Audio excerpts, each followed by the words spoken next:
ماشاءاللہ سبحان اللہ. الحمد لله الذي أعز العلم في الأعصار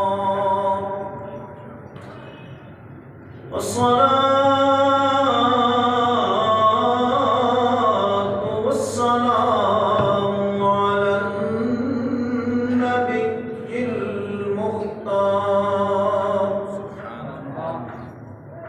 وعلى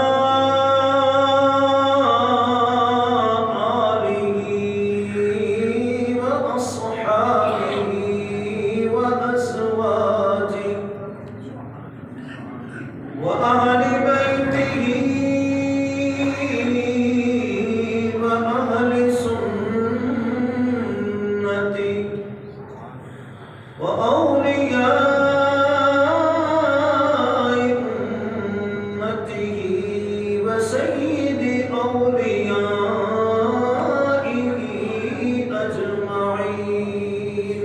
سبحان الله. أما بعد فأعوذ بالله من الشيطان الرحمن الرحيم. ألا إن أولياء الله لا خوف عليهم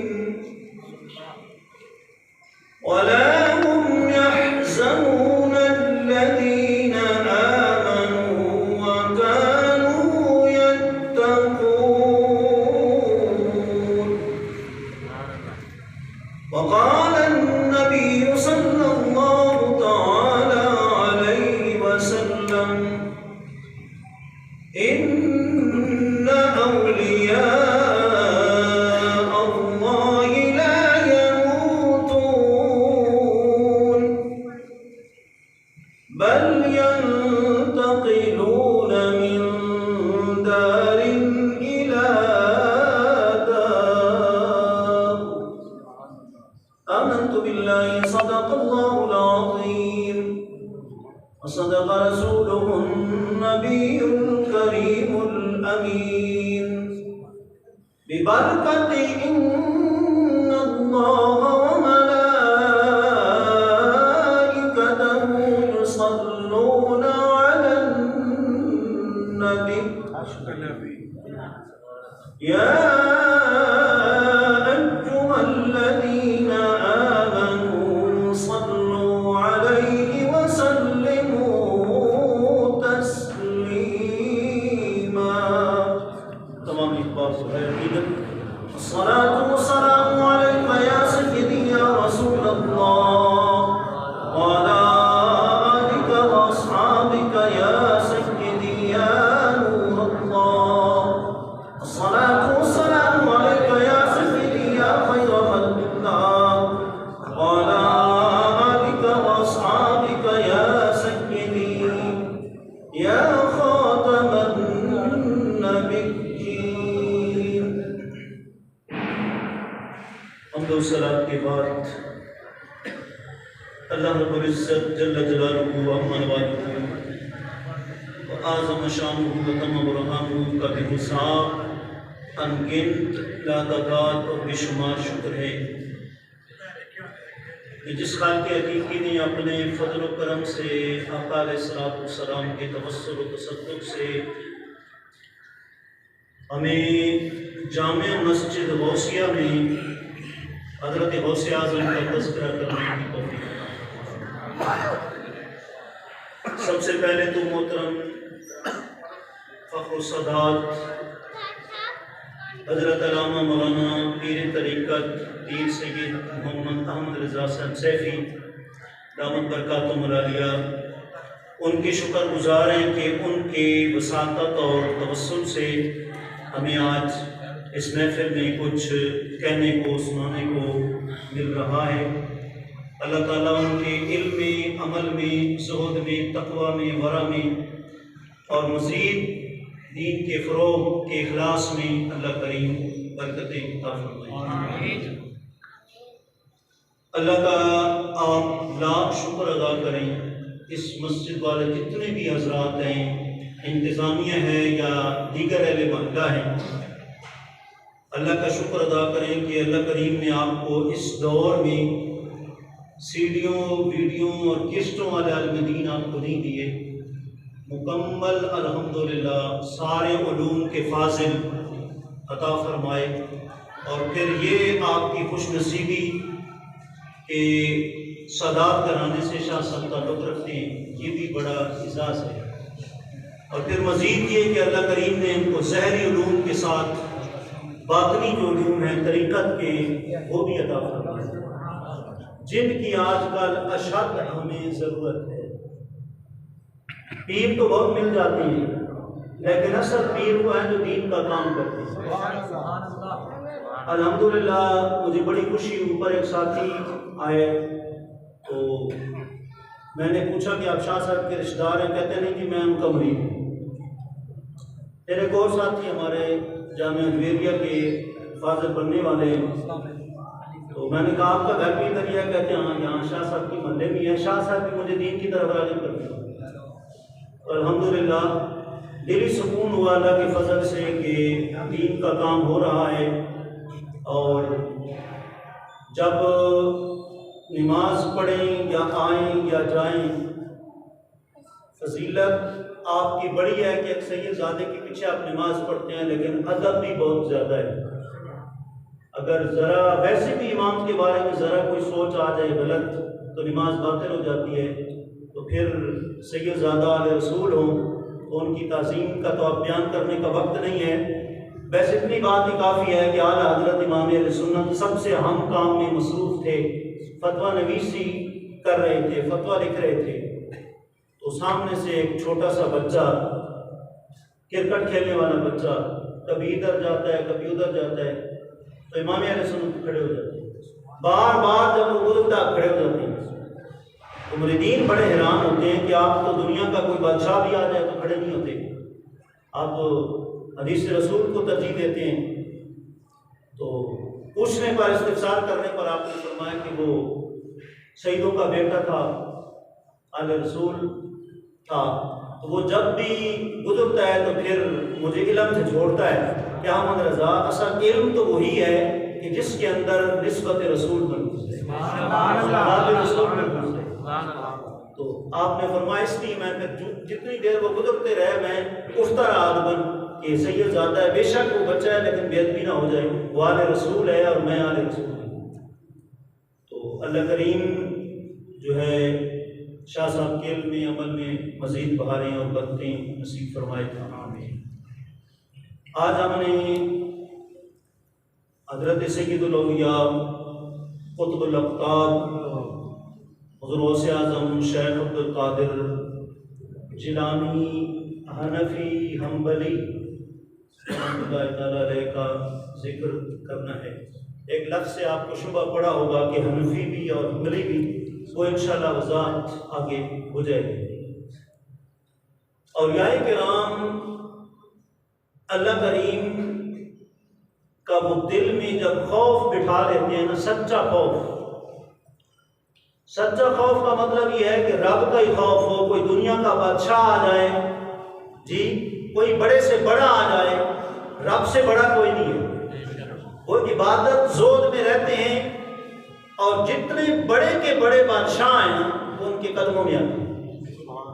جی حضرت غوث اعظم کے قدموں میں بڑے بڑے بادشاہ آتے تھے، اور غوث پاک نے کبھی امتیاز نہیں دیا، بس وہ غوث پاک کے ساتھ بیٹھ جاتے تھے، ساتھ ہی کھانا کھاتے تھے، اور پھر اپنا کام حاجت بیان کر کے چلے جاتے تھے۔ اور اولیاء کرام کے دلوں میں جب سچا خوف ہوتا ہے تو پھر اللہ رب العزت خود فرماتا ہے کہ جو میرے دوست بن گئے، اللہ کے دوستوں کی ہم بات کر رہے ہیں، یہ نہیں کہ جس نے 40 نے غسل نہیں کیا تو وہ ہمارے کھاتے میں ڈال کے یہ ولی ہے جی، کیسا مسئلہ ہے جی، یہ تو غسل ہی نہیں کرتے۔ حضرت غوث اعظم کو حضرت مسلم فرماتے ہیں کہ میرے والد گرامی نے بیان کیا کہ 13 سال میں آپ کی غلامی میں رہا ہوں، کبھی دست ولایت پر ایک مکھی بھی نہیں بیٹھی. سبحان اللہ. اتنی نفاست، اتنے نفیس، اتنی پاکیزگی. اور یہ آپ کی جو پاکیزگی ہے یہ صحابہ سے آپ کو ملی ہے. حضرت سیدنا زین العابدین رضی اللہ تعالیٰ عنہ ہر نماز کے لیے الگ نئے کپڑوں کا استعمال کرتے. کسی نے پوچھا، آپ نے فرمایا یہ دنیا نہیں ہے، یہ آخرت ہے، کیونکہ یہ رب کے لیے سارا کچھ کرتی ہیں، اپنی ذات کے لیے نہیں کرتے. جی تو 13 سال کا عرصہ گزر گیا. آپ کا وجود ولایت اتنا نفیس ہے، اتنا پاکیزہ ہے کہ کسی مکھی کو بیٹھنے کی ہمت نہیں تھی. مکھی کی کوشش ہوتی ہے پلید جگہ سے اٹھ کر پلید جگہ پر بیٹھے، ڈھیر سے اٹھ کر کسی پھنسی پھوڑے کسی گندی جگہ پر بیٹھے. لیکن وہ غوث پاک کے وجود ولایت پر، آپ کے جسم کپڑوں پر نہ بیٹھی. یہ اس بات کی دلیل ہے کہ حضرت غوث اعظم کا ظاہر بھی روشن تھا، باطن بھی روشن تھا. ہم وضو اس لیے کرتے ہیں کہ ہمارا ظاہر روشن ہو جائے، نماز پھر پڑھتے ہیں تاکہ ہمارا باطن روشن ہو جائے. تو جس ہستی کا اگر ہم خلاصہ بیان کریں، اگر 2 لفظوں میں ہم سارا کچھ بیان کریں تو وہ یہی ہے کہ جس ہستی نے 35 سال قرآن حدیث کے درس نظامی کے علوم پڑھائے. آپ جس پیر کے بیت ہوتے ہیں تسبیح تو اس کی ہوتی ہے، جبہ کبہ بھی ہوتا ہے، لیکن کبھی یہ بھی پوچھتے ہیں کہ امام اہل سنت نے جو بیعت کی شرائط بیان کی ہیں وہ بھی ان میں پائی جاتی ہیں کہ نہیں؟ فرمایا ہر کسی کی ہاتھ میں ہاتھ نہیں دینا، سب سے پہلے یہ دیکھنا ہے کہ وہ صحیح العقیدہ سنی ہو. نمبر 2 یہ دیکھنا ہے کہ وہ عالم ہو، مسئلے کی ضرورت مرید کو پڑے تو وہ نکال کے دے سکے. وراثت کا مسئلہ ہو، زکوٰۃ کا مسئلہ ہو، مرید کو ضرورت پڑے، مرید کے پوچھنے پر جو ہے اس کا حل بتا دے. کیونکہ مرشد کا معنی ہوتا ہے رہنمائی کرنے والا. مرشد اگر ہے اور جاہل ہے رہنمائی نہیں کرنے والا تو پھر وہ مرشد تو نہیں ہے، وہ تو پھر جاہل ہے، وہ پھر پیر تو نہیں ہے. پیر تو عالم ہوتا ہے. اللہ اکبر، کیسا عالم ہوتا ہے محدث ابن جوزی. یہ میں آپ کو باتیں سنا رہا ہوں، شاہ صاحب کی تو میں نے اپنی اوپر لائبریری میں دیکھی ہے، کتاب بھی پڑھی ہوئی ہے، مناقب غوث اعظم میں نے خود تعریف فرمائی، بڑی خوشی ہوئی ہے. اللہ تعالیٰ مزید ان کے علم میں عمل میں برکت دے. محدث ابن جوزی رحمۃ اللہ تعالیٰ علیہ جو عام صوفیاء کا اور عام پیروں کا ہر جگہ رد کرتے تھے، حضرت غوث اعظم کی بارگاہ میں آئے، کہا حضور میں نے اس آیت کی تفسیر پوچھنی ہے، اس آیت کی کیا تفسیر ہے؟ آپ شروع ہو گئے، پہلی اس کی تفسیر یہ ہے، دوسری یہ ہے، تیسری یہ ہے، کتنی تفاسیر آپ نے بیان کی. محدث ابن جوزی نے اپنا امامہ اتار کے برگاہ غوثیت میں جی. اور پھر اگر ہم 35 سال درس نظامی، 25 سال جنگل کے پتے کھا کھا کر معرفت الہی کی جستجو، 15 سال عشاء کے بعد 2 رکعتوں میں پورا قرآن مجید ختم فرمایا. آپ فقط سید نہیں تھے، فقط عالم نہیں تھے، بلکہ حافظ قرآن بھی تھے. حافظ قرآن تو آج بھی کئی ہوں گے، لیکن جب آپ کے والد گرامی آپ کو مکتب میں لے کے گئے تو مادر ذات ولی بھی تھے، پیدا ہوتے ہی اللہ نے ولایت عطا فرمائی. اور مکتب میں جب تشریف لے گئے، استادوں نے جب آغاز کرایا تب اس تسمیہ پڑھایا، اعوذ باللہ بسم اللہ جب پڑھائی تو حضور سے پاک کو نہیں پڑھتے چلے. سبحان اللہ. پڑھتے پڑھتے علامہ عبدالرحیم صاحب سیرت غوث اعظم میں لکھتے ہیں کہ 18 پارے ایک مجلس میں آپ نے پڑھے. سبحان اللہ.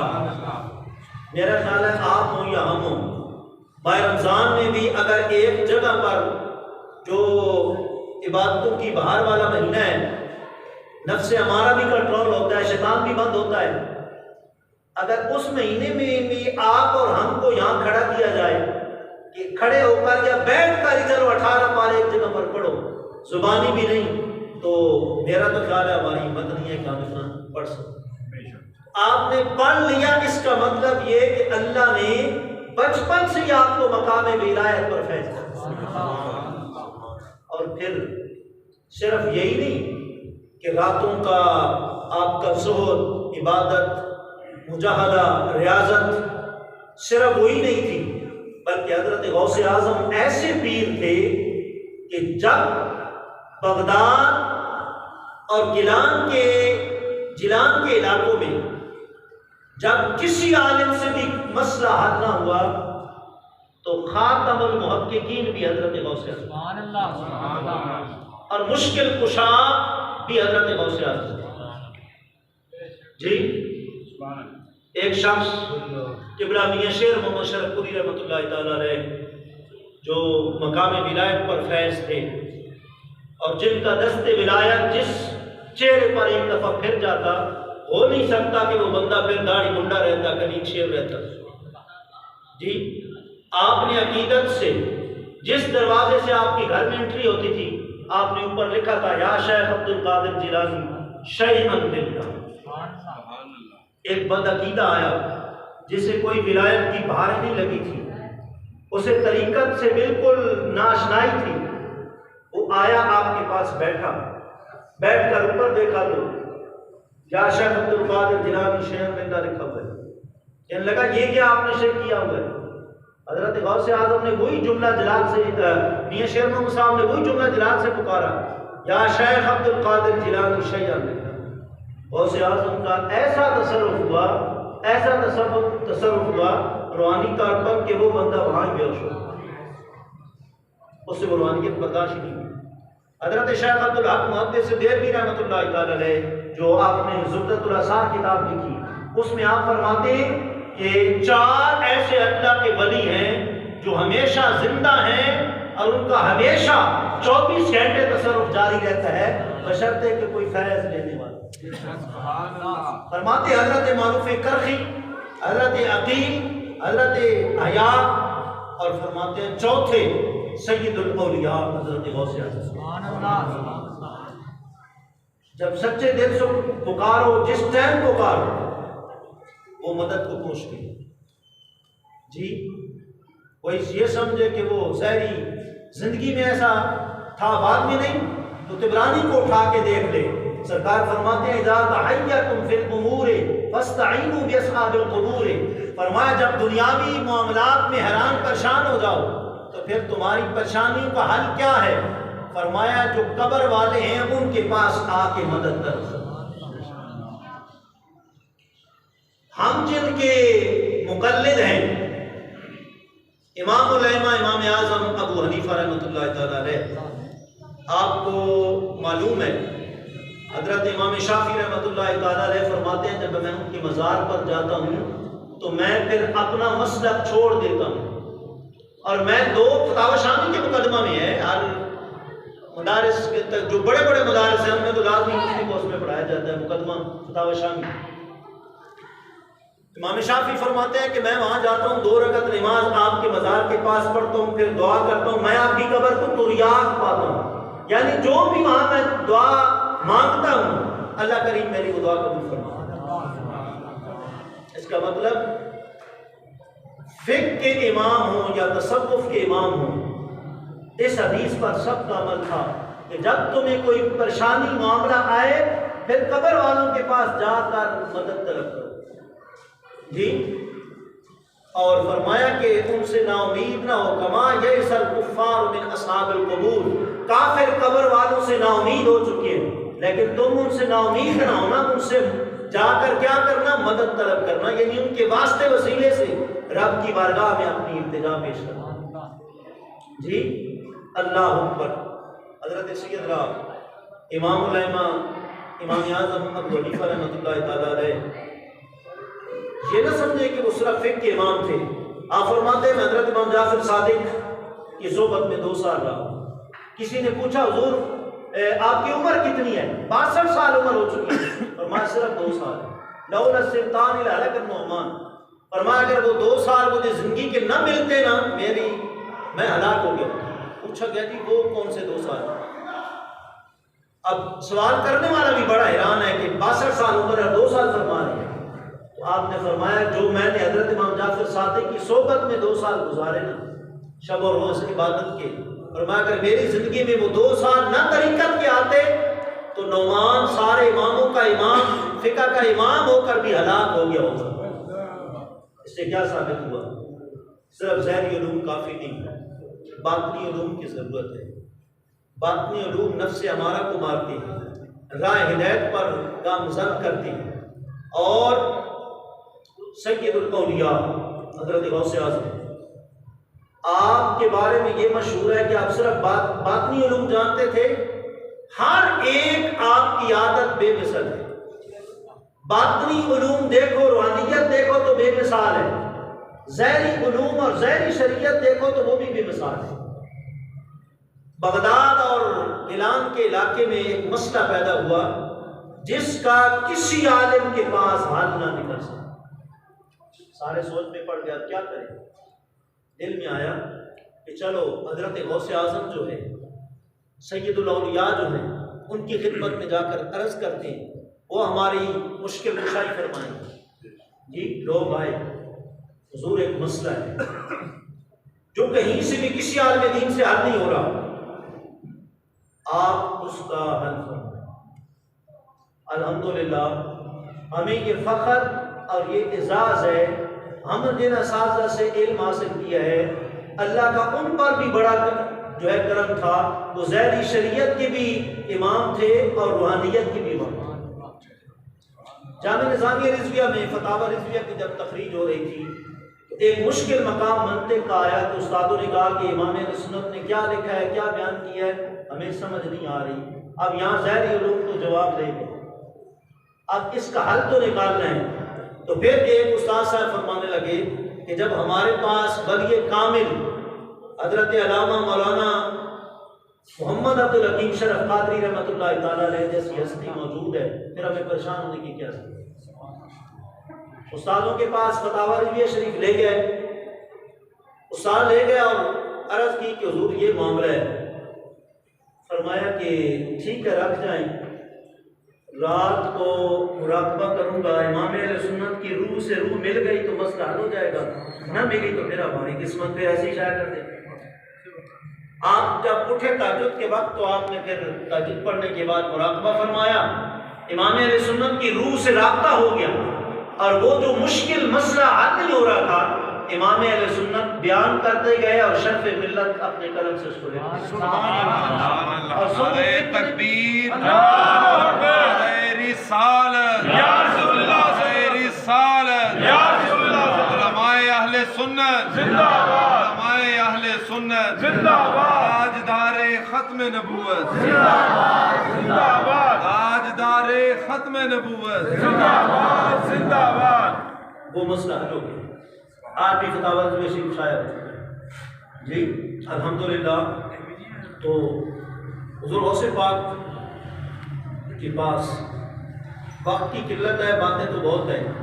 ایک بدعقیدہ تھے، سجاد حسین ان کا نام تھا، تو ان کو بھی ایک مسئلہ پیش آیا سراجی کا، علم میراث کا۔ جب بندہ فوت ہو جاتا ہے اس کے بعد حصے تقسیم کرنے ہوتے ہیں، کس کو کتنا ملتا ہے، جی کافی کوئی مشکل مسئلہ پیش آ گیا، ان سے حل نہیں ہو رہا تھا۔ سارا دارالعلوم دیوبند چھان لیا، کہیں سے کوئی حل نہ ملا۔ سارے مکتبہ فکر کے جو مراکز تھے، ہیڈ تھے، وہاں سے کوئی حل نہ ملا۔ کسی نے کہہ دیا یار امام احمد رضا خان صاحب کا بڑا شور ہے، کوئی حد نہیں، ان کے پاس چلے۔ کہا نہیں وہ تو شاعر ہیں، وہ تو بس نعت پڑھتے ہیں۔ جی کہا ان کی شاعری بھی بے مثال ہے اور ان کا علم بھی بے مثال ہے، کوئی حرج نہیں۔ پرانا دور تھا، جی خط و کتابت والا دور تھا۔ کہا کوئی نہیں، آپ لیٹر لکھ دیں، اگر آپ کو جواب مل گیا تو آپ کا مسئلہ حل، نہ ملا تو کیا ہے، 5 روپے لفافے کی ضائع ہوں گے۔ لکھ کے جب امام اہل سنت کی طرف بھیجا، آپ نے پڑھا، اسی وقت ہی قلم حرکت میں آ گئی، لکھ کے آدھی کتاب بن گئی علم میراث کی، واپس پیک کر کے بھیج دیا۔